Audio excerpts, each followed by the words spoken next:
Hello guys, my self मनोहर, शिक्षा education and you channel में आपका स्वागत है। तो दोस्तों, हमारे इस चैनल पे मेरे द्वारा आपको टेंस करवाया जा रहा है।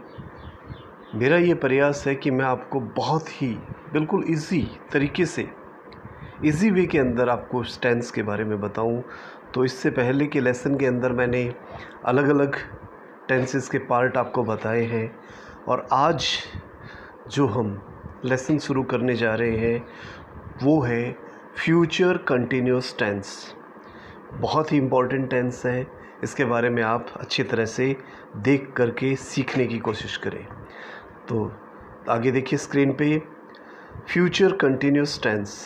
अब इसकी पहचान जो होती है वो हिंदी वाक्यों के अंत में रहा होगा, रहे होंगे, रही होगी, इनमें से कोई आता है, जिससे हमें ये पहचान हो जाती है कि ये जो वाक्य है वो आपका फ्यूचर कंटिन्यूस टेंस का वाक्य है। इसमें भविष्य में कोई कार्य चल रहे होने की संभावना व्यक्त करता है, यानी इससे हमें पता चलता है कि वो कार्य उस समय भविष्य में हो रहा है।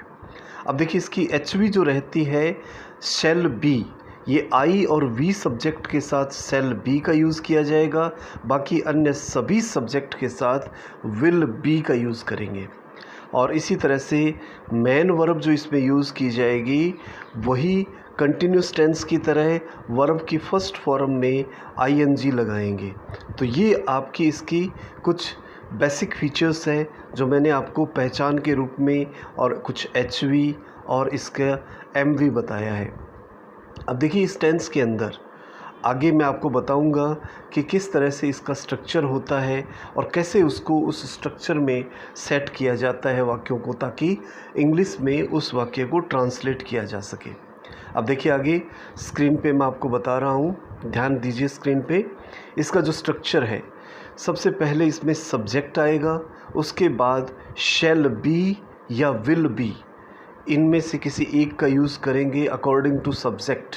आई वी के साथ शैल बी और बाकी सभी के साथ विल बी, और उसके बाद वर्ब की फर्स्ट फॉर्म में आईएनजी लगा करके बाद में लास्ट में ऑब्जेक्ट रखेंगे। अब देखिए इसका वाक्य है, वह कल इस समय खाना पका रही होगी। अब रही होगी से पता चला ये कि फ्यूचर कंटिन्यूस का है, और भविष्य का इससे पता चल रहा है कल इस समय। तो इसका हम इसको स्ट्रक्चर में जैसे रखेंगे तो सबसे पहले वह तो सी है, सी और सी के साथ में एचवी जो आ रही है विल बी आई है, और काम जो हो रहा है कुकिंग का हो रहा है, तो cooking food tomorrow at this time. तो आपका वाक्य बन गया, she will be cooking food tomorrow at this time. तो ये आपके फ्यूचर की उस एक्टिविटी को उस समय शो कर रहा है। तो इस तरह से इस वाक्य को हम इसमें ट्रांसलेट करेंगे, इसमें चेंज करेंगे। आगे देखिए, आगे मैं इसके नेगेटिव इंटेरोगेटिव और इंटेरोगेटिव नेगेटिव वाक्यों के बारे में आपको बताऊंगा। आगे देखिए स्क्रीन पे। अब नेगेटिव सेंटेंस में आपको क्या करना है, देखिए नेगेटिव सेंटेंस के अंदर आपको एक चीज़ करनी है, आपकी जो एचवी है शैल बी और विल बी, इन दोनों के बीच में, यानी शैल बी के बीच में, यानी शैल नॉट बी और विल नॉट बी, इस तरह से उसमें नॉट बीच में आएगा, और बाकी आपका स्ट्रक्चर सेम रहता है। अब देखिए इसका वाक्य बनेगा, she will not be cooking food tomorrow at this time. ये आपका नेगेटिव सेंटेंस है।